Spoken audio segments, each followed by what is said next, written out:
become increasingly common issue in today's workplace. Many employees face heavy workload, long working hours, tight deadlines, and continuous work-related pressure, which can lead to physical and emotional exhaustion over time. As organizations become more demanding and competitive, employees may struggle to maintain a healthy work-life balance. If burnout is not properly managed, it can negatively affect employees' mental health, reduce job performance, lower productivity, and decrease overall well-being. Therefore, it is important for organizations to understand and address burnout in order to create a healthier, more supportive, and productive work environment. Next, we move to definition of burnout. Burnout refers to a state of physical, emotional, and mental exhaustion caused by prolonged exposure to workplace stress. It often occurs when employees experience expensive job demands without having sufficient time, resources, or support to cope with them. Individuals who suffer from burnout may feel constantly tired, overwhelmed, and emotionally drained.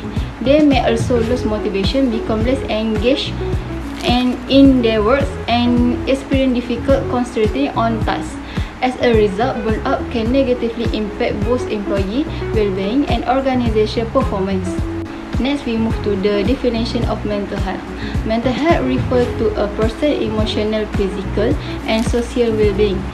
It affects how individuals think, feel, behave, and respond to challenges in their life. Good mental health enables people to cope effectively with stress, make informed decisions, maintain positive relationships, and perform their responsibilities successfully. In the workplace, good mental health is important because it contributes to higher productivity, better job satisfaction, and stronger overall performance.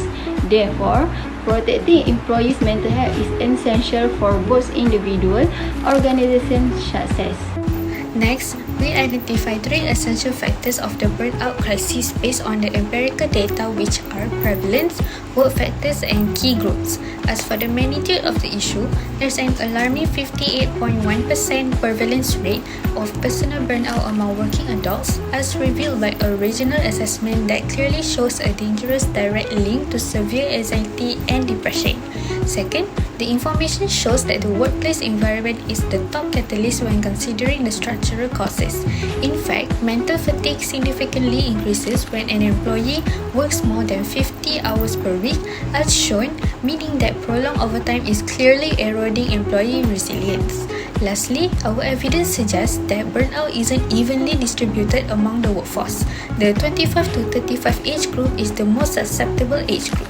These young professionals and Gen Z individuals are caught in a destructive dual threat, which is struggling with early career corporate pressures on one hand and experiencing severe social media and digital overload on the other. So the data is very compelling and a good reason for modern day HR professionals to consider burnout not only as a personal problem but a structural problem. To conclude, burnout is today becoming a serious issue in today's workplace. First, burnout is now a widespread problem affecting more than half of working adults and impacting both their mental health and their job performance. And secondly, overworking is one of the biggest causes of burnout. Research shows that working more than 50 hours a week can significantly increase stress and exhaustion. And last but not least, Gen Z and young professionals are the most at risk because they face workplace pressure while constantly being connected online. So, burnout is not just about being tired, it is about protecting our well-being and creating healthier workplaces.